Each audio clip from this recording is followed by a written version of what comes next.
For nearly 3 decades, Hugh Jackman told the world the same thing.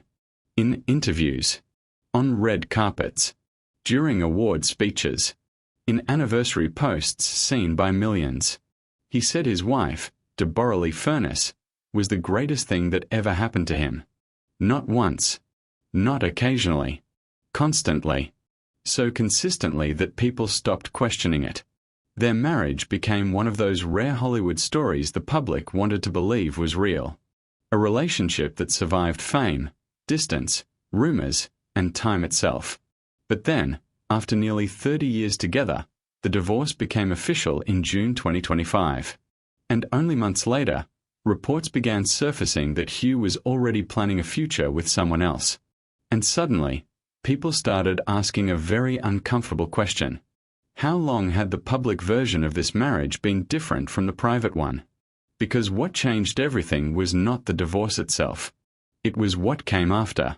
For almost 2 years after their separation became public, Deborra-Lee barely spoke. No explosive interviews. No bitter social media posts. No public attacks. She let the headlines move without feeding them. And honestly, that silence said a lot on its own. But then reports started emerging that Hugh had allegedly proposed to Sutton Foster during a vacation in Costa Rica. Entertainment outlets claimed wedding plans were already being discussed. Friends were supposedly being told the engagement was happening. And according to multiple reports, Hugh reportedly had no intention of signing a prenup. That detail landed hard. Because the fortune he built over nearly 3 decades, estimated at hundreds of millions, had been built during the exact years Deborra-Lee stood beside him through every stage of his rise. And that is when the silence finally broke. But what she chose to say surprised people. Instead of rage, she used one word. Betrayal. Not confusion. Not heartbreak. Betrayal. In a statement released after the divorce filing, Deborra-Lee described the experience as a traumatic journey and called it a profound wound that cuts deep. The wording mattered because she had waited almost 2 years to say anything publicly.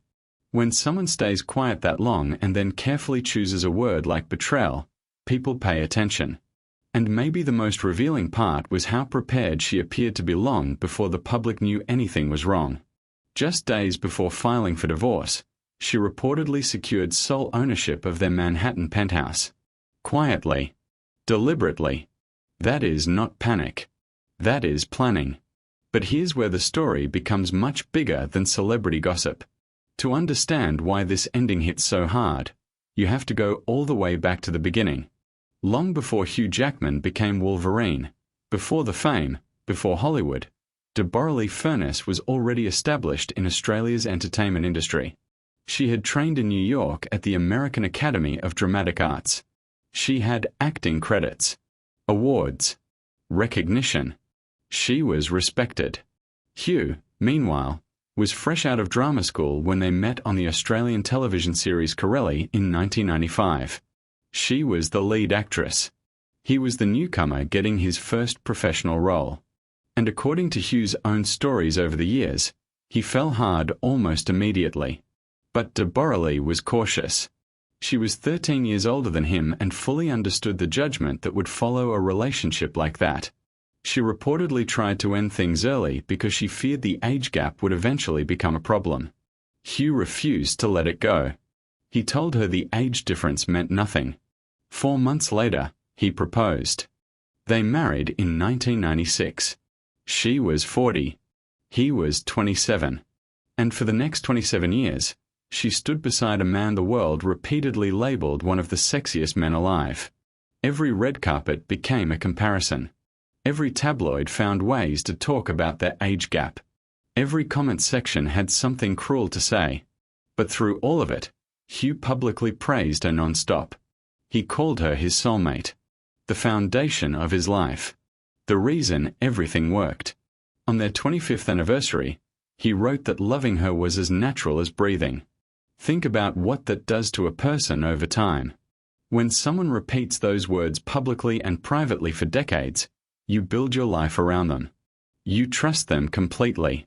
At the same time, Her own acting career had to coexist with the reality of being married to one of the busiest movie stars in the world. Relocations, film schedules, international press tours, Broadway runs, the quiet sacrifices that never become headlines, projects she could not commit to, stability she could not guarantee, opportunities shaped around someone else's career trajectory. And that's what people started reconsidering after the divorce. What exactly does a long marriage contain that outsiders never see? Because from the outside, the public saw glamorous photos and affectionate interviews. What they did not see were the compromises, the emotional labor, and the years spent building stability for someone else's rise. Then came another report that raised the stakes even further. Multiple outlets claimed Deborra-Lee was considering writing a memoir about the marriage, the divorce, and everything that happened behind closed doors. According to reports, publishers were interested.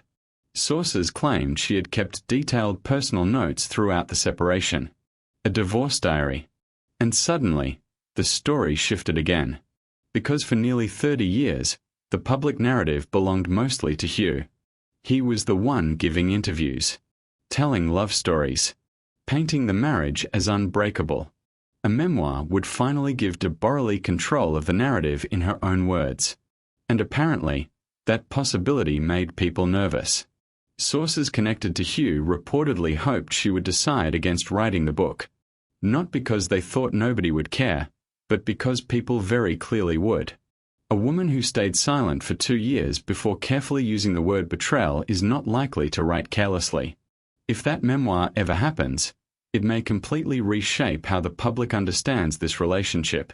Because the biggest question surrounding this story now is not simply whether Hugh Jackman fell in love with someone else.